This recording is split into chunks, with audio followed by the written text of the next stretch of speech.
नमस्कार दोस्तों, OCA network में आपका स्वागत है। मैं हूं ओमकार चौधरी।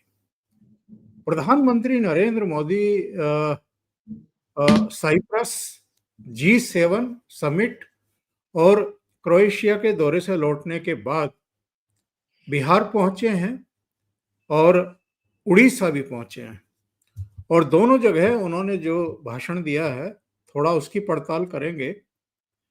और इसके अलावा भी आज डेवलपमेंट हैं ईरान और इजराइल के बीच जो कुछ चल रहा है, और डोनाल्ड ट्रंप ने जो 2 सप्ताह का एक तरीके से कहना चाहिए कि अवकाश ले लिया है।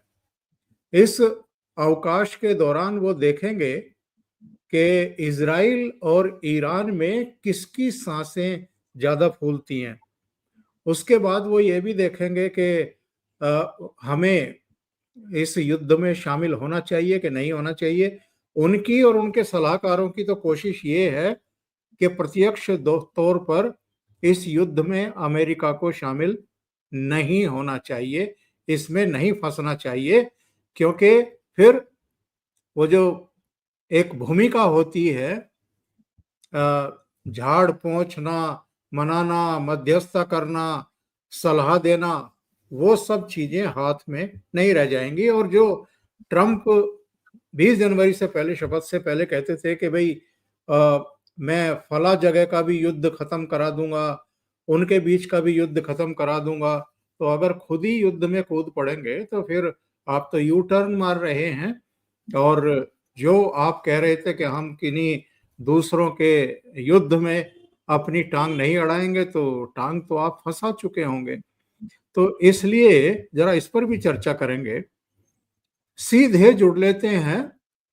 लखनऊ से जुड़ रहे हैं वीरेंद्र नाथ भट्ट और पटना से जुड़ रहे हैं अभिषेक तिवारी। दोनों वरिष्ठ जन हैं, अनुभवी हैं, घटनाओं पर बहुत बारीक नजर रखते हैं। आप दोनों का बहुत स्वागत है। नमस्कार। नमस्कार सर, प्रणाम। वीरेंद्र सर को प्रणाम, आपको प्रणाम, आपके सभी दर्शकों को प्रणाम। अभिषेक जी, आपसे ही शुरुआत करते हैं। जी, ये बताइए कि प्रधानमंत्री नरेंद्र मोदी की आज बिहार में भी सभा थी और उड़ीसा में भी थी। बिहार में तो खैर उन्होंने जिक्र नहीं किया डोनाल्ड ट्रंप के फोन कॉल का, पर उड़ीसा में किया और कहा कि वो चाहते थे कि मैं वॉशिंगटन होते हुए जाऊं, कुछ खाने पर बातचीत हो जाए।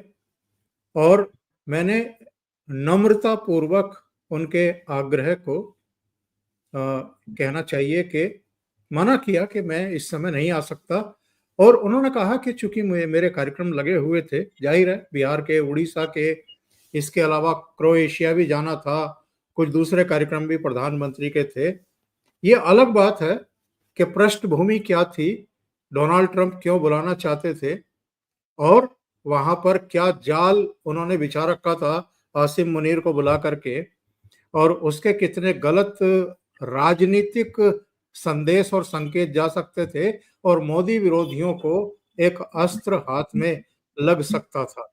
तो प्रधानमंत्री का कुल मिलाकर के जो बिहार की सभा थी और उड़ीसा की सभा थी, उस पर आपका आकलन।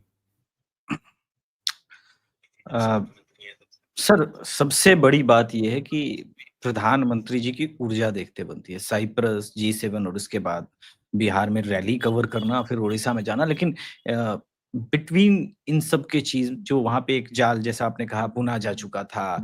पाकिस्तानी प्रो मीडिया हाउस वहां पर टाइम्स स्क्वायर में काफी जमा थे और डिनर टेबल पे भी जाने से पहले। लेकिन मूल एक गलती कर रहे हैं, चाहे वो डोनाल्ड ट्रंप हो या आसिफ मुनीर साहब, वो नरेंद्र मोदी जी को समझ नहीं पाए। नरेंद्र मोदी जी के ऊपर अभी मिल के आए हैं, चूंकि सोरस के बेटे के का ब्याह था। हम लोग थोड़ा सा बिहारी टेक्सचर में आ जाते हैं, तो थोड़ा कुछ इनपुट लेकर के आए होंगे हैं। उधर वहां भी बोटी परोसी गई है, आटा भी था, चावल भी था। तो मुनीर साहब भी खुश हैं, बाहर निकल के नोबेल प्राइज दे ही दिए हैं। मीनवाइल फ्रांस वाले ने कह दिया कि भाई वार सिचुएशन में बताइए, दूसरों का वार करा रहे हैं, वहां पे पुतिन साहब भी मजा ले रहे हैं।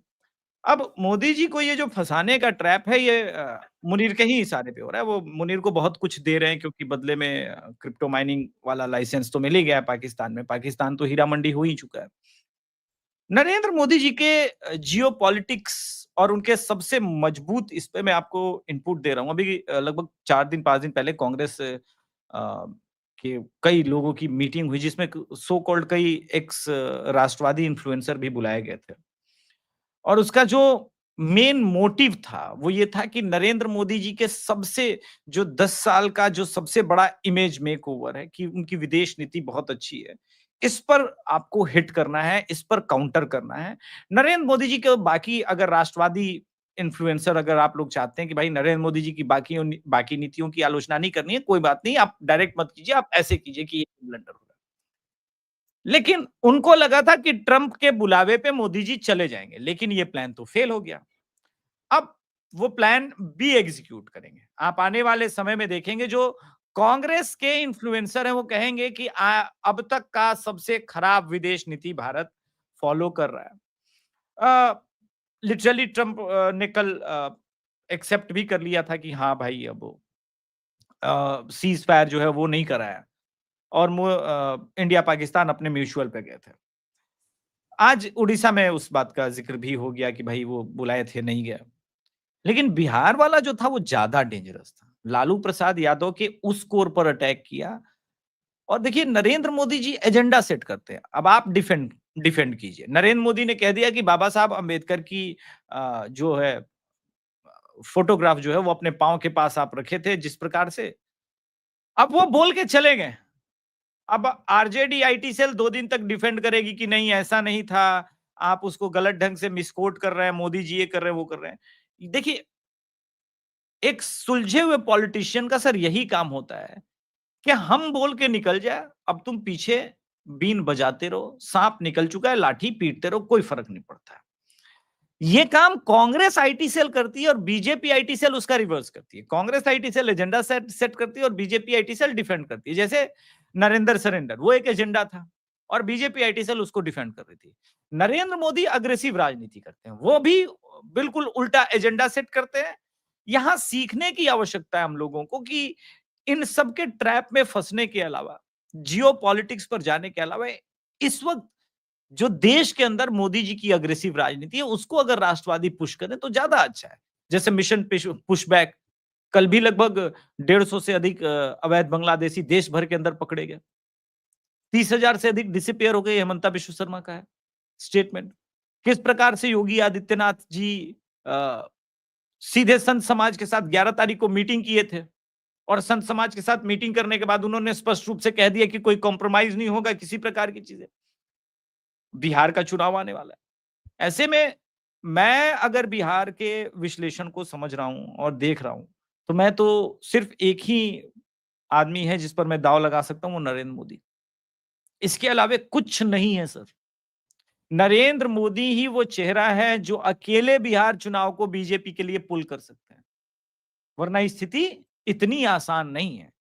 नीतीश कुमार के प्रति जो एंटी इनकम्बेंसी है और स्पेशली एक समाज जो शाहाबाद प्रमंडल में वोट नहीं किया था, मिथिला में नाराज था, वो जन स्वराज की तरफ रैलियों में जा रहा है। कितना ट्रांसलेट होगा वोट में वो हम बाद में बात करेंगे। लेकिन ये कहना कि जन स्वराज का इंपैक्ट नहीं होगा, स्पेशली जब पवन सिंह और मनीष कश्यप आ जाएंगे तब। पवन सिंह वो है आदमी जिसके कारण 6 लोकसभा सीटें बीजेपी हारी, बक्सर हारी, सासाराम हारी, आरा हारी, औरंगाबाद हारी, पाटलिपुत्र हारी।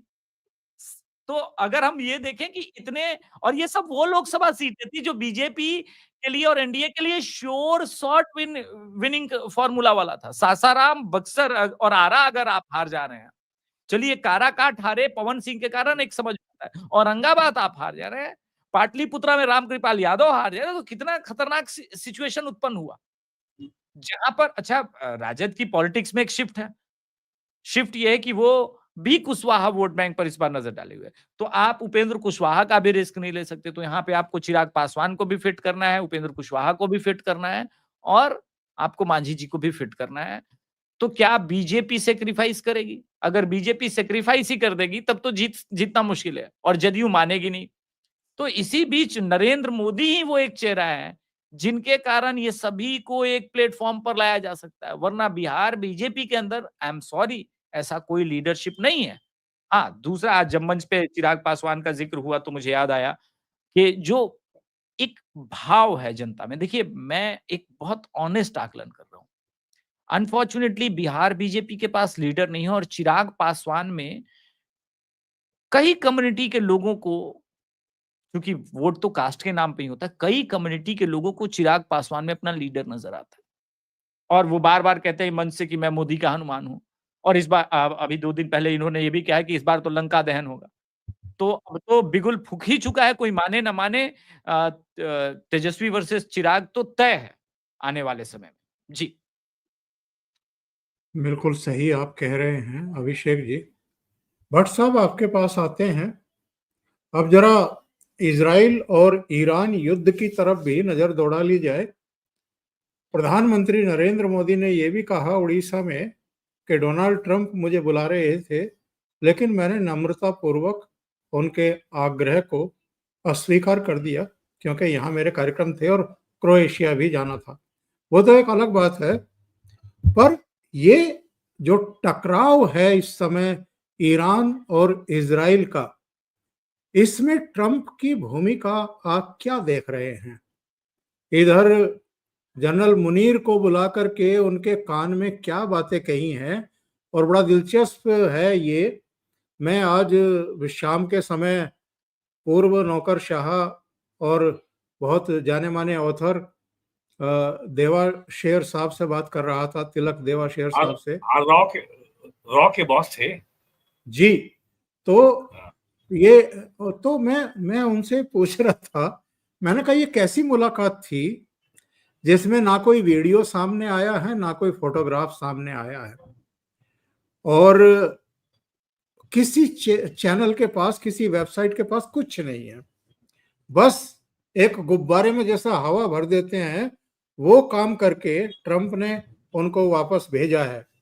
जाहिर है कुछ तो रणनीति बनी होगी, कुछ तो तैयार किया होगा मुनीर को और पाकिस्तान को आने वाले दिनों के लिए। आपको क्या लगता है? देखिए, ये अब ऑपरेशन सिंदूर ने पूरी दुनिया के लिए बहुत समस्याएं खड़ी कर दी है। पहली बात तो ऑपरेशन सिंदूर से ये बात साबित हो गई कि जो नूर खान एयरबेस रावलपिंडी में जिसे कहा जाता है पाकिस्तान एयरफोर्स का बेस था, वो अमेरिकन सीक्रेट बेस था। ये बात खुल गई। अमेरिका ने अपने न्यूक्लियर एसेट्स वहां पे स्टोर कर रखे थे, और वो सब जो है उसको बहुत नुकसान पहुंचा और बाद में अमेरिका को वो डिफ्यूज करना पड़ा। और ये खबरें सामने लगातार आई हैं कि वहां लगातार भूकंप आ रहा है। एक तो ये बात है, और दूसरे ऑपरेशन सिंदूर ने दुनिया के सामने में एक ये कोई माने चाहे ना माने, लेकिन आप अगर यूरोपियन, ब्रिटिश, अमेरिकन जो डिफेंस के संगठनों की रिपोर्ट पढ़ें, जो उनके तमाम ऑर्गेनाइजेशंस हैं और वेबसाइट्स हैं, थिंक टैंक्स हैं, खासकर सिपली है, इंडिया अब एक सुपर पावर के रूप में इमर्ज कर चुका है। अब सुपर पावर शब्द अपने आप में बहुत ही कंट्रोवर्शियल है। सुपर पावर का माने अमेरिका, रशिया नहीं है हमारे लिए। हमें किसी पे कब्जा नहीं करना है, हमें किसी हत्या नहीं करनी है, हमें किसी का भूभाग कब्जाना नहीं है, हमें किसी के देश के ऊपर दबाव डाल करके अपनी मनमानी नीतियों को मनवाना नहीं है। सुपर पावर हम इसलिए हैं कि हम अपने मिलिट्री और विदेश नीति के मामले में स्वयं निर्णय करते हैं। हमारे हित में क्या है वही निर्णय करेंगे। अगर इंडिया को अगर रशिया से S-400 मिसाइल डिफेंस सिस्टम खरीदना है और अमेरिका अगर विरोध करेगा तो उसको हम नहीं मानेंगे। अगर रूस हमको डिस्काउंट पे अगर क्रूड ऑयल दे रहा है 50-52 डॉलर पर बैरल पे, तो रूस और यूरोप कितना भी चिल्लाए हम उसको इंपोर्ट करेंगे। और जितना हमारा क्रूड ऑयल इंपोर्ट था उससे ज्यादा आज इंडिया का ऑयल प्रोडक्ट्स का एक्सपोर्ट हो गया है। पेट्रोल है, डीजल है, एविएशन फ्यूल है और नेफ्था है, अराउंड $58 बिलियन। जबकि इंडिया का जो अपना क्रूड इंपोर्ट है वो $38 बिलियन है। और यूरोप के विरोध के बावजूद हमने क्रूड इंपोर्ट किया रशिया से और रिफाइंड ऑयल यूरोप को ही बेचा। यूरोप ने पहले विरोध किया, बाद में कहा कि इंडिया ने हमारी इकोनॉमी को बचा लिया, वरना हमारे यहाँ पेट्रोल डीजल का भाव आसमान छू रहा होता। अमेरिका के विरोध के बावजूद भारत ने और जो फाइजर अमेरिकन बड़ी कंपनी है, जो डीप स्टेट की एक बहुत बड़ी कंपोनेंट है, इंडिया ने लगभग 60 करोड़ कोरोना वैक्सीन अफ्रीकी देशों को फ्री दिया। 100 करोड़ वैक्सीन बहुत सस्ते दामों पे दिया। बिलियंस ऑफ डॉलर का नुकसान हुआ फाइजर को। तो इंडिया इसलिए सुपर पावर है। हमको जो है अमेरिका का दबाव है कि आप रशियन मिलिट्री हार्डवेयर लेना बंद कीजिए, आप हमसे लीजिए। हमने कहा हमें अगर हम किसी को आपके कहने पर डिच नहीं करेंगे, हम आपके कहने पर किसी को ठुकराएंगे नहीं, जो हमारे हित में होगा वो हम करेंगे। ऑपरेशन सिंदूर की बात आई, 24 अप्रैल को प्राइम मिनिस्टर ने घोषणा की बिहार में, we will identify, track and punish the terrorist, the perpetrators and their backers. यहां तक कहा कि जो अब हम ये प्रॉक्सीज में, नॉन स्टेट एक्टर में और सरकार में कोई भेद नहीं करेंगे। अगर पाकिस्तान से अगर टेरर की एक्टिविटी आ रही है, हो रही है, तो पाकिस्तान सरकार दोषी है। यानी नरेंद्र मोदी ने थ्रेशोल्ड को एकदम जमीन पे ला दिया। पहले आप हमारे सर का बाल पकड़ते थे तो हम गुस्सा करते थे, अब अगर आपने हमारे पाँव पे भी अगर पाँव मार दिया तो हम आपको पटक के मारेंगे। और तो ये सारी बातें हैं जो दुनिया को बताती हैं कि हाँ, भारत अब जो है मिलिट्री हार्डवेयर अपने रिसर्च एंड डेवलपमेंट से प्रोड्यूस भी कर रहा है, उससे अपने को डिफेंड भी कर रहा है, दुनिया को वो दे भी रहा है। और आज जो है आज DRDO में और ये भारत इलेक्ट्रिकल लिमिटेड में और चाहे वो लार्सन ट्यूब्रो हो, चाहे भारत फोर्ज हो, सबके यहाँ पूरे दुनिया से ऑर्डर्स की ट्रेड की इंक्वायरी की लाइन लगी हुई है कि भैया जो ड्रोन हमको अमेरिका से मिलता है $25,000 में, वो इंडिया में $2,000 में मिल रहा है। तो इंटरनेशनल आर्म्स मार्केट में इंडिया एक इंडिपेंडेंट ताकत उभर गया है। अब हम किसी भी मामले में हमको अमेरिका और यूरोप से वैलिडेशन नहीं चाहिए, हम सारे निर्णय अपने अनुसार करेंगे। तो ये सबसे बड़ी समस्या है। और ये जो बात अब सामने आई है डोनाल्ड ट्रंप और जो खेत मार्शल है सैयद मुनीर, इसको खेत मार्शल नाम दिया गया है, कि अब ये तैयारी ईरान की हो रही है। और अब तो ट्रंप ने मान भी लिया है कि भैया मैंने पाकिस्तान को रोका और इंडिया को मोदी ने रोका। तो ये तैयारी वहां की हो रही है। और पाकिस्तान गवर्नमेंट ने आधिकारिक घोषणा कर दी है, 4 जुलाई तक नूर खान एयरबेस किसी की भी एंट्री के लिए प्रतिबंधित है, बंद रहेगा। तो ट्रंप जो है पाकिस्तान के मुनीर के जरिए ईरान में चाइना के हितों को नुकसान पहुंचाने के लिए कार्रवाई करने जा रहे हैं। वो एक व्यापारी है, वो एक बिजनेसमैन है, उसे कोई जो है उसका हर रिश्ता बड़ा ट्रांजैक्शनल होता है। और दूसरा काम जो ट्रंप ने किया कि पाकिस्तान और ईरान को आमने सामने खड़ा करके उसने शिया सुन्नी का जो झगड़ा है, जो शिया सुन्नी की फॉल्ट लाइन है, उसमें फिर से उसने आग डाली है। आज लखनऊ में जो सबसे बड़ा शियों की मस्जिद है, आसफी मस्जिद और इमामबाड़े में बहुत बड़ी आज भीड़ इकट्ठा हुई। आज फ्राइडे था, ईरान की सलामती की दुआ पढ़ी गई। और जो ईदगाह है, जो सुन्नियों की मस्जिद है, वहां पे इस तरह की कोई दुआ नहीं हुई। तो आज लखनऊ के शिया ईदगाह, जो सुन्नी मुसलमानों की मस्जिद है और जो लखनऊ की ईदगाह कहलाती है, तो उसके मौलाना जो ईदगाह के हैं वो खालिद रशीद साहब, जो हर सरकार के बड़े करीबी रहते हैं, उनकी बड़ी आलोचना हो रही है। तो ये इसने शिया सुन्नी का एक नया जो है एक नई आग शुरू कर दी है। और जहां तक हमारे इंटरेस्ट की बात है, ईरान में एक अमेरिका के प्रतिरोध करने वाली सरकार बनी रहनी चाहिए। पूरे वेस्ट एशिया में अगर कोई अमेरिका से लड़ रहा है तो वो ईरान है। जितने अरब स्टेट हैं वो तो बिल्कुल अमेरिका के पैरों में लेटे हुए, जो चाहता अमेरिका उनसे कराता है। तो ये सब जो हो रहा है, जो गए थे मुनीर साहब, भारत को इसकी कोई के लिए इसका कोई महत्व नहीं है।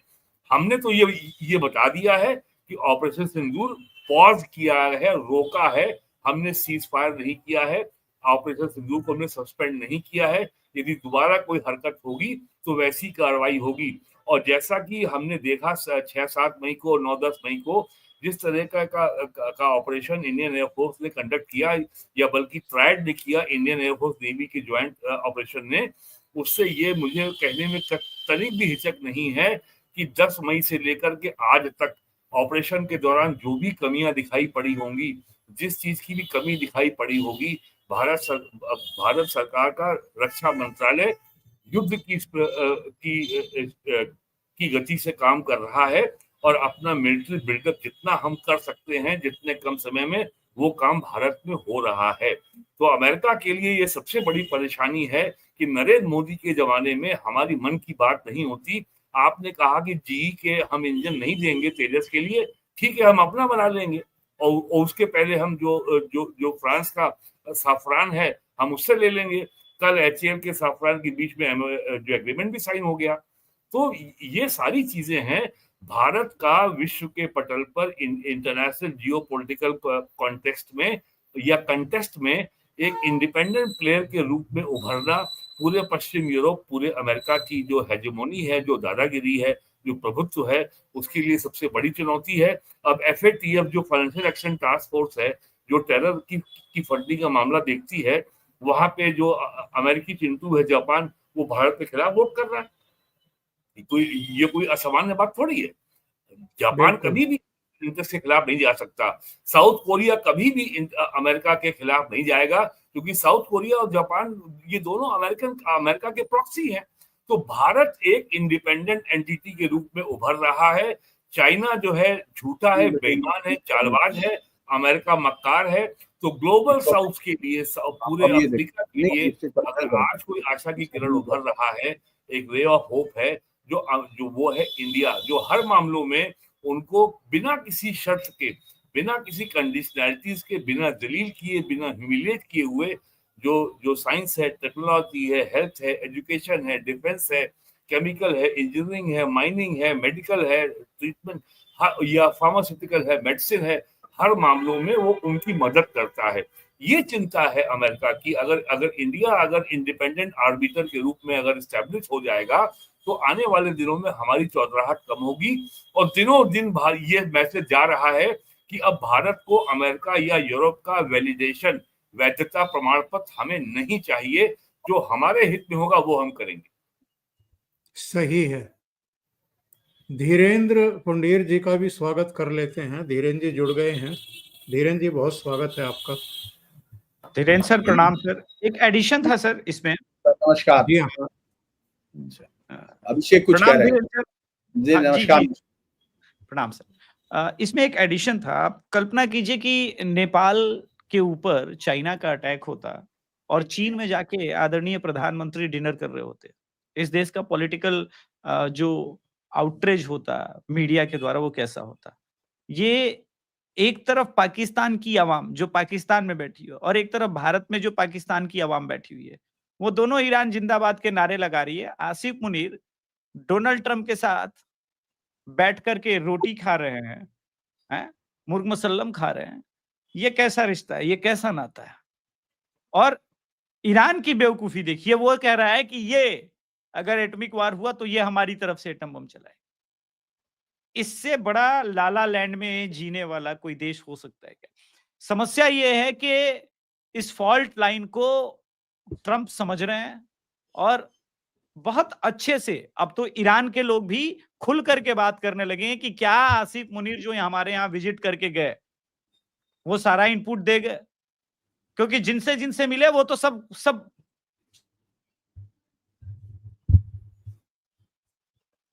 जी। धीरेन्द्र जी, 3 घटनाक्रम है। एक खबर आई कि चीन के 3 विमान ईरान की तरफ जा रहे हैं। अब वो फिर अचानक रडार से गायब हुए। जाहिर है कहीं लैंड कर गए होंगे। दूसरी खबर आई कि चीन जो है वो पाकिस्तान को 40 स्टेल्थ विमान देगा, लड़ाकू विमान देगा। और तीसरी खबर तो वही व्हाइट हाउस वाली, जहां मुनीर साहब और ट्रंप साहब की भेंट हुई है और ट्रंप साहब ने बयान दिया है कि मैं पाकिस्तान को बहुत प्यार करता हूं। तो पाकिस्तान पर कितने लाड़ लुटाए जा रहे हैं, इसकी वजह कुछ समझ में आती है क्या आपके? देखिए, पाकिस्तान के लिए बहुत ज्यादा समझने की इसलिए जरूरत नहीं है कि क्योंकि हम लोगों ने सुपारी वाले गुंडे बहुत देखे हैं। जो सुपारी लेके जो अपराध करते हैं, जिन लोगों को किया जाता है, पाकिस्तान को, चूंकि देखिए इंटरनेशनल पॉलिटिक्स में पाकिस्तान एक ऐसा देश है जिसपे खुद उसके राजनयिकों को यकीन नहीं है, उसकी ब्यूरोक्रेसी को यकीन नहीं है। बाकायदा वहां की संसद में इजलास में ये बात हुई है, ये प्रस्ताव पास हुआ अभी इसी हफ्ते में कि साहब जो 40 जो टॉप ब्यूरोक्रेट्स हैं उनके पास दोहरी नागरिकता है, कम से कम वो एक देश की नागरिकता मिले। ये बात हुई है। आप उस देश के बारे में देखिए, पाकिस्तान को बहुत सिंसियर अगर बातचीत में कहा जाए तो पाकिस्तान अपने जो ज्योग्राफी है उसका रेंट वसूलता है, और वो पूरी दुनिया से वसूलता है, कोई ये नई चीज नहीं है। पाकिस्तान देखिए, जब हम लोग ये सोच रहे थे, और खासतौर से उस वर्ग को मेरा बहुत बड़ा वो होता है कि शायद जो लोग सुनते हैं उनकी बात मैं कर रहा हूं, जो लोग बोलते हैं उनका मुझे कोई फर्क नहीं पड़ता, क्योंकि उनको मालूम है कि वो बोल रहे हैं, अगर कोई सुनने वाला नहीं होगा तो उसके बोलने का कोई अर्थ नहीं होगा। आप जब असीम मुनीर को पाकिस्तान के वहां व्हाइट हाउस में बैठे हुए देख रहे थे तो लोगों को लग रहा था कि जैसे भारत को बहुत बड़ा झटका लग गया, भारत बड़ा बेइज्जत हो गया भारत के साथ। अरे भाई, ये कोई नई चीज नहीं है। ये कम से कम एक हफ्ते पहले हम लोग जब डिस्कशन कर रहे थे उसमें ये कह रहे थे कि मजबूरी है अमेरिका की पाकिस्तान, क्योंकि उसको ईरान में देखना है, उसको चाइना में देखना है, उसको जो है रूस में देखना है, उसको अफगानिस्तान में देखना है। ये कोई बिल्कुल नई चीज नहीं है। ये एक बहुत ही मतलब एक वर्ल्ड पॉलिटिक्स के जो ABCD के स्टूडेंट है वो भी ये जानते हैं कि पाकिस्तान को ज्योग्राफिकल रेंट देना पड़ता है। अमेरिका ये जानता है। अब आप सोचिए कि नांगरहार के आसपास से अगर उसको ईरान में आर्मी उतारनी हुई, आपको लगता है कि ईरान में जो है किसी तरह का मूवमेंट कौन सेना भेजेगा? पाकिस्तान के पास ऐसी एक पैसे की जो है गुंडों की फौज है, जो वो कहीं भी भेजता है, कभी उसको सलवार पहना देता है तो आतंकवादी हो जाते हैं, पैंट पहन लेते तो फौजी हो जाते हैं। ये तो बिल्कुल क्लियर कट है, इसमें कोई वो नहीं। और रही बात चाइना की मजबूरी है कि चाइना ये जानता है कि हिंदुस्तान के साथ अगर वो लड़ता है, सिंगल फ्रंट पे लड़ता है, तो गलवान भी हो सकता है, रिजांगला भी हो सकता है। 62 के दौर से हम निकल चुके, 67 से और अब तक का जो दौर है वो हिंदुस्तान को और ताकत देता है, कमजोर नहीं करता। हम ये नहीं कह रहे कि हम चाइना से बहुत ताकतवर हैं, लेकिन चाइना को ये मालूम है बिफिटिंग रिप्लाई जो वर्ड है वो हमारे पास है। तो वो चीजें उसको मालूम है कि हमको एक फ्रंट, अगर आप मोहल्ले के, आपने देखा होगा कि मैं कोई गंदा काम करने के लिए, आपने नाली साफ कराने के लिए कई बार आपने देखा होगा कुछ लोगों को आप पैसे देते हैं, वो उतर जाते हैं बेचारे, आप तो उतरते नहीं है। तो पाकिस्तान गंदी नाली साफ करता है, वो चाइना की, अमेरिका की और वो दूसरे तमाम देशों की, यहाँ तक कि आपको बहुत सारे लोग शायद मुझे लगता है भट्ट जी उसको बहुत आसानी से समझ जाएंगे। जो सितंबर की बात की जाती है, जिस 20 सितंबर की बात की जाती है, आखिर वो है क्या? जॉर्डन में जिया उल हक ने जब कर्नल रहते वक्त जिस तरह से पैलेस्टीनियन का नरसंहार किया था, क्योंकि वो जॉर्डन के शाह का ही तख्ता पलट रहे थे, उसी को ब्लैक सितंबर कहा जाता है। तो ये पाकिस्तान की प्रवृत्ति है। हमको ये जिया उल हक ने उसको लीड किया था ऑपरेशन को। जी, मैं बता रहा हूँ। मैं उस समय जानता हूँ कि उनको इसीलिए भेजा गया था कि वो चूंकि वो एक बूचर ऑफ, उनको जॉर्डन कह दीजिए, क्योंकि बूचर ऑफ ढाका और बलूचिस्तान तो हम टिक्का खान को कह ही चुके हैं, मतलब पूरी दुनिया उनको जानती है, तो ये भी थे। तो मेरा कहने का अर्थ ये है कि जब हम ये इस तरह की चीजें देखते हैं तो हो सकता है कि जो लोग, जैसा अभिषेक इशारा कर रहे थे कि जो यहाँ बैठे हुए लोग हैं जो बहुत खुश हैं ईरान को लेकर या उसको लेकर, देखिए हमारा ईरान के साथ एक रिश्ता है। कई बार हम लोग देखते हैं कि ईरान जो है बहुत बार ऐसा लगता है हमको कि OIC में उसने पाकिस्तान का सहयोग किया, ये किया, लेकिन आप ये देखिए चाहबार जब बनाते हैं तो वो उसको भी मालूम है और हमको भी मालूम है कि हम किस लिए बना रहे हैं। हम पाकिस्तान को बाईपास करना चाहते हैं, हम CIS में सीधा जाना चाहते हैं, और वो हमारे साथ खड़ा है। कई जगह ऐसे होते हैं। देखिए इस्लामिक जो वर्ल्ड में सुन्नी कंट्रीज के साथ आपके यहाँ ज्यादा बड़ा तनाज पाया जाता है, जहां बामुकाबले आप अभी भी शिया कंट्रीज के साथ आपके रिश्ते उस तरह से नहीं है कि जिनमें बहुत ज्यादा उनकी तरफ से, यहाँ सिर्फ एक तो आपको गोरखपुर में मिला था, जो भट्ट साहब बताएंगे, वो भी ISIS के लिए एक शिया मुस्लिम्स जो वहां मंदिर तक पहुंच गया था वो लेके हथियार, एक अब्बास सिद्दीकी, मुझे उसका नाम एग्जैक्ट, और एक आपने इजराइल एम्बेसी पे बम लगाते हुए उस पत्रकार का जो ना था, जो उसने कार पर कोशिश की थी, जो बम स्टिक बम किया था। तो इसके अलावा आपको ढूंढना नहीं पड़ता, और ईरान से अभी तक को कम से कम नहीं लगता कि उन्होंने आपके यहाँ किसी कश्मीर में किसी आतंकी गतिविधियों में सीधा कोई इस्तेमाल हुआ हो या कोई फंड आया हो, जबकि वहाबी मूवमेंट के साथ सऊदी अरब के समय से जो 60s 80s से लेकर शुरू हुआ था, 90s से लेकर जो वहाबिज्म मूवमेंट, उसमें सीधे तौर पर है। तो मुझे ये लगता है कि जब हम अपनी डिस्कशन को रखें तो उस ग्राउंड पे रखें कि ईरान के साथ हमारे रिश्ते उस तरह के, और ईरान ने जो किया है, ईरान ने जिन छात्रों के लिए 3 प्लेन चार्टर्ड उड़ाने के लिए कहा है, ये तो यूक्रेन से बड़ी बात है। यूक्रेन में तो एयरफील्ड खुला हुआ था, यहां तो एयरफील्ड बंद है, लेकिन उसने कहा, इरना के अधिकारी ने साफ कहा है कि इंडियन लोग हमारे अपने हैं, इस सब के साथ वो 3 प्लेनों को उड़ाने दे रहा। तो मुझे लगता है कि अगर वो अपने जहाज से भेज रहा है, अपने जहाज से भेज रहा है। मैं यही कह रहा हूं कि ये और पॉइंट है सर, हम लोगों को जी सॉरी कंटिन्यू कीजिए सर। नहीं आप कर सकते हैं, मैं तो कंटिन्यू जी सवाल। नहीं, देखिए जो न्यू वर्ल्ड ऑर्डर मैप है, अगर हम ध्यान देखें तो जैसे ही हमारे पास जीबी आता है, हम पाकिस्तान को सीधे उस अगर रूट को हम देखें तो बाईपास करते हुए हम चाबहार तक पहुंचते हैं अफगानिस्तान के वाया, और हमारा पाकिस्तान के साथ परमानेंट लेना देना समाप्त और चीन की दादागिरी भी समाप्त हो जाती है। ये बात को भी हम लोग को नहीं भूलना चाहिए। तो हमारा ईरान में सिर्फ इन्वेस्टमेंट नहीं है चाबहार में, हमारा एक स्ट्रेटेजिक पार्टनर भी रहा है। हम लोग को भावनाओं में बह के, अब देखिए दिक्कत क्या है, कुछ लोग भावनाओं में बह के कहते हैं कि इजराइल भी तो हमारा है। तो ऐसी परिस्थिति में जब 2 अपने ही चीजों को बदला जा रहा हो, तो यहाँ पे हमें अपना इंटरेस्ट देखना पड़ेगा। ठीक है, इजराइल को ये कहना पड़ेगा कि भाई ठीक है, एटम बम वो नहीं बनाएगा, हम सॉर्ट आउट कर देते हैं।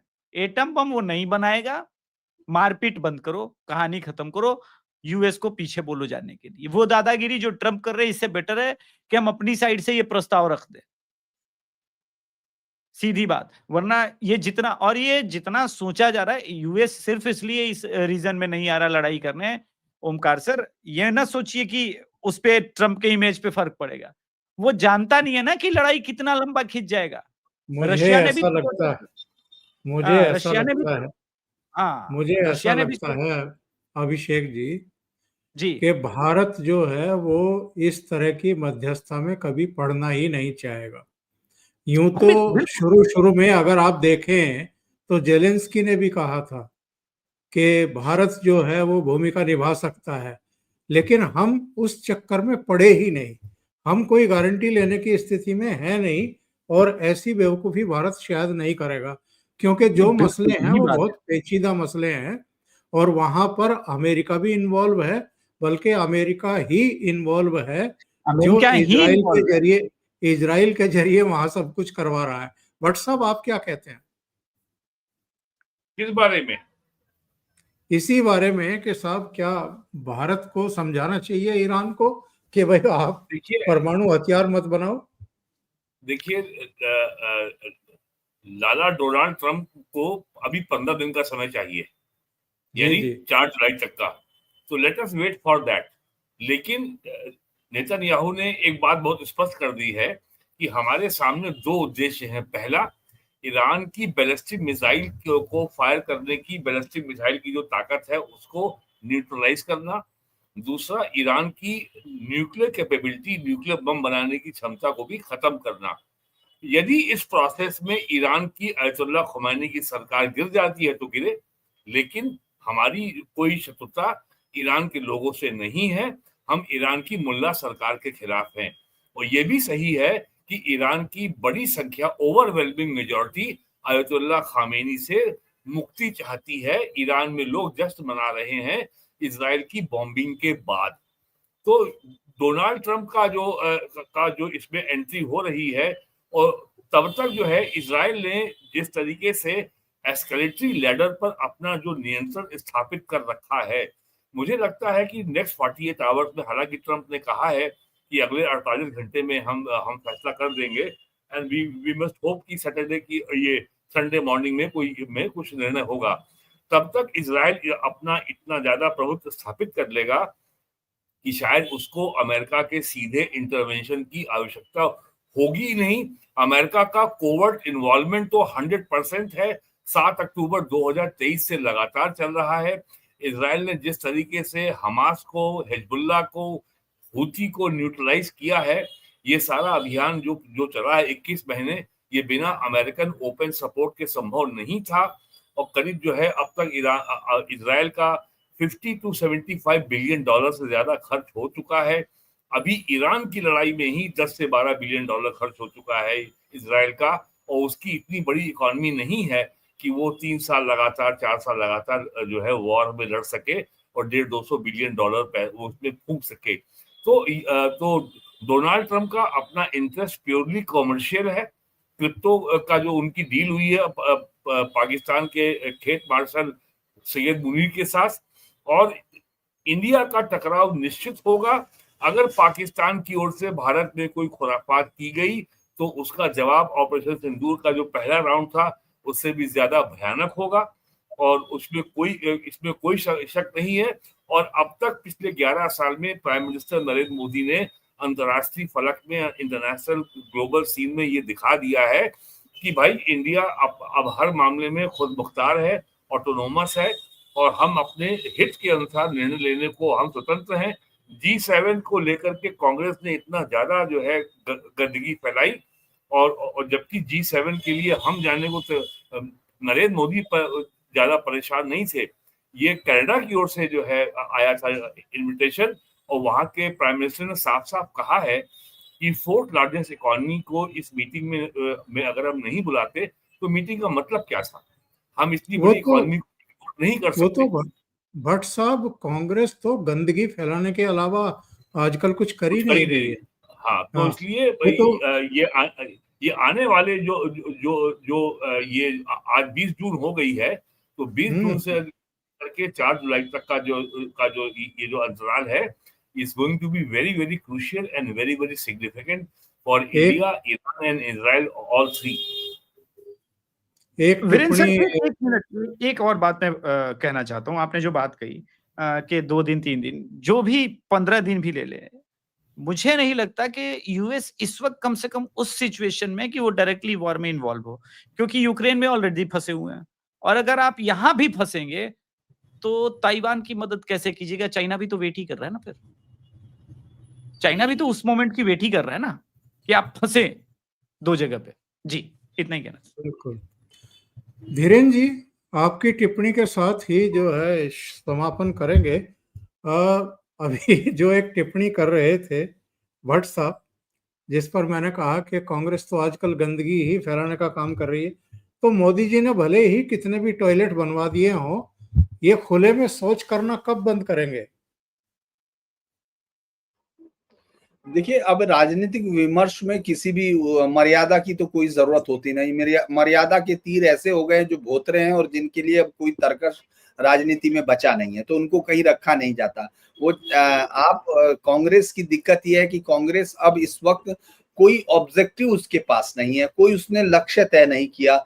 वो सिर्फ ये जानती है सत्ता हासिल करनी। आपने अक्सर ऐसे बहुत सारे लोग, हम लोगों ने ऐसे बहुत सारी भीड़ को देखा है जब कहीं मंच की तरफ भागते हैं, जब कभी नेता चले जाते हैं तो आपने देखा होगा कोई गड्ढे से भागा जा रहा है, कोई इधर से भागा जा रहा है, कोई पीछे से चढ़ गया, कोई दरवाजे से। कांग्रेस के अंदर ये हालत हो गई है कि सिर्फ एक पोस्ट है जो अध्यक्ष पद की है, जो मतलब राहुल गांधी के पास है, नेता प्रतिपक्ष है, या गांधी फैमिली चूंकि कांग्रेस की एक वो है। उसके अलावा हर पोस्ट पर इसी तरह से लोग दौड़े जा रहे हैं ना, क्योंकि उनको ये समस्या नहीं है कि मंच तो खाली हो गया, यानी उनके पास जीत की कोई उम्मीद नहीं है, उनके पास कोई जो हासिल क्या करना है ये कुछ नहीं है। सिर्फ एक मात्र ये है कि किसी तरह प्रधानमंत्री मोदी को घेरो, प्रधानमंत्री मोदी को इस लेवल पर ले आओ, और उनके साथ जो राष्ट्रवाद का एक पूरा का पूरा उनके लोगों की जो छवि, चूंकि प्रधानमंत्री मोदी को अगर हम लोग किसी भी तरह से चाहे विकास की बात करें या सब चीजों की बात करें, लेकिन अगर इतिहास में उनका सबसे पहला काम गिना जाएगा, वैसे तो बहुत सारे गिने जाएंगे हर प्रधानमंत्री के, और ये तो काफी आगे निकल चुके,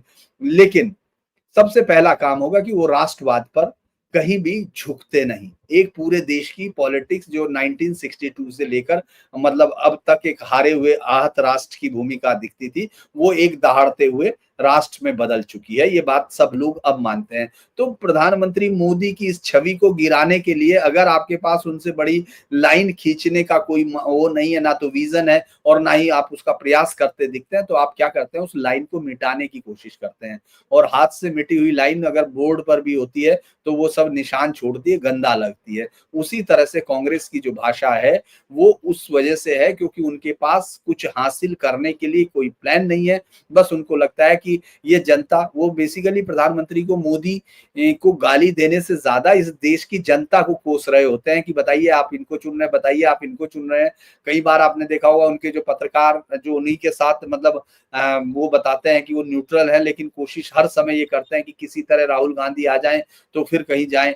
वो जो है ये कहने पर आ गए कि ये जनता जो है ये देखिए अपने खिलाफ ही वोट डाल रही है, वो जनता को नाराज होते हैं। तो मुझे लगता है कि मैं उनसे बहुत ज्यादा ये उम्मीद करूं कि वो भाषाई संयम रखेंगे तो ये गड़बड़ है। जब सत्ता बहुत लंबे समय तक दूर हो जाती है और जब आप ये मान के चलते हैं कि ये सत्ता आपकी है, आप राज परिवार से हैं, इस देश की डेमोक्रेसी का फर्स्ट रॉयल फैमिली से आप हैं और आप सिंहासन आपको दे नहीं रही है पब्लिक, तो उसमें इसी तरह की हालत मुझे लगता है हो जाती है सर।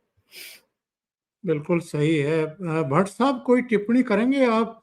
ये जो जयराम रमेश रोजाना लोटा लेकर के निकल जाते हैं और इंडिया गेट के पास बैठ करके जो है शौच करते हैं, या स्टूडियो में भी जाकर के जो ये शिट फैला रहे हैं अलग अलग चैनलों पर, ये कभी इनको सद्बुद्धि आएगी कि ऐसे खुले में शौच करना ठीक नहीं है? अब देखिए, अब आप मुझे अगर जो है सफाई कर्मचारी बना देंगे तो हमारे इस चैनल में बदबू आने लगेगी। लेकिन 22 अप्रैल से लेकर के कल तक जो कांग्रेस ने किया है, ऑल पार्टी मीटिंग बुलाओ, मोदी डर गया, मोदी नरेंद्र सरेंडर, कितने जो है आपके रफाल गिर गए, आपकी और आपकी जो है विदेश नीति फेल हो गई, इतना कमजोर प्राइम मिनिस्टर कभी नहीं आया, G7 में नहीं बुलाया गया, डोनाल्ड ट्रंप ने बेइज्जती कर दी, कनाडा में बेइज्जती कर दी। तो जितनी ये पंचायत लेवल में जो सास बहू के झगड़े होते हैं गांव में, उससे भी वो झगड़े कम से कम जो है एक निष्ठावान दो रिश्तों के प्रति होते हैं, और दो सास बहू दोनों अपनी अपनी मर्यादा के अंदर रह करके झगड़े करते हैं। कांग्रेस ने तो सारी मर्यादा ही खत्म कर दी है और इतने निम्न स्तर पे ले गए हैं, और उसके बावजूद इतनी गंदगी के और इतनी नेगेटिविटी के बावजूद नरेंद्र मोदी ने कांग्रेस के 5 नेताओं को अंतर्राष्ट्रीय डेलीगेशन के लिए तैयार किया, उनको भेजा और उन्होंने भारत सरकार की वकालत की। सलमान खुर्शीद जो विदेश मंत्री रह चुके हैं, उन्होंने यहां तक कह दिया आर्टिकल 370 हटने से देश का बहुत लाभ हुआ। लोग ये यूरोप में लोग ये समझते थे कि कश्मीर भारत का हिस्सा ही नहीं है। आर्टिकल 370 हटने लोगों को ये मालूम हुआ कि नहीं, कश्मीर भी भारत का इंटीग्रल पार्ट है। आनंद शर्मा ने जो किया, मनीष तिवारी ने जो किया और शशि थरूर ने जो किया, उनको तो केरल में जो असेंबली का बाई इलेक्शन में कैंपेन तक के लिए नहीं बुलाया गया। हालांकि कांग्रेस ने सफाई दी है कि हमने उनको कोई मार्जिनलाइज नहीं किया है, हमने उनकी उपेक्षा नहीं की है। तो ठीक है, हो जाने दीजिए, जो हम पे गुजरनी है एक बार गुजर जाए, वो कितने सितमगर हैं, खुल जाए तो अच्छा है। तो कांग्रेस खुल रही है, अभी और खुले। यहां तक कहा जयराम रमेश ने कि मॉनसून सेशन के 47 दिन पहले इन्होंने सत्र की घोषणा कर दी। मोदी डर गए, हमने कहा था विशेष सत्र बुलाओ, तो मोदी डर के मारे उन्होंने 47 दिन पहले मानसून सत्र की घोषणा कर दी। तो सारा का सारा जिम्मा, और मैं तो साफ साफ कहता हूं कि पाकिस्तान की ISI, लश्कर तैयबा, जैशे मोहम्मद, सबको कांग्रेस ने बेरोजगार कर दिया है। सारा जो काम वो नहीं कर पाते थे वो काम कांग्रेस कर रही है। अब तो लोग कहने लगे सोशल मीडिया पे कि ये लश्कर है, कांग्रेस है। जी, बहुत बहुत धन्यवाद आप सभी का, तीनों का। आप जुड़े और महत्वपूर्ण मुद्दों पर आपने चर्चा की। धीरेन्द्र पुंडीर जी, आपको भी बहुत धन्यवाद। अभिषेक तिवारी जी, आपको भी, और वीरेंद्र नाथ भट्ट, आपको भी। Thank you so much. नमस्कार, जय श्री राम। जय हिंद।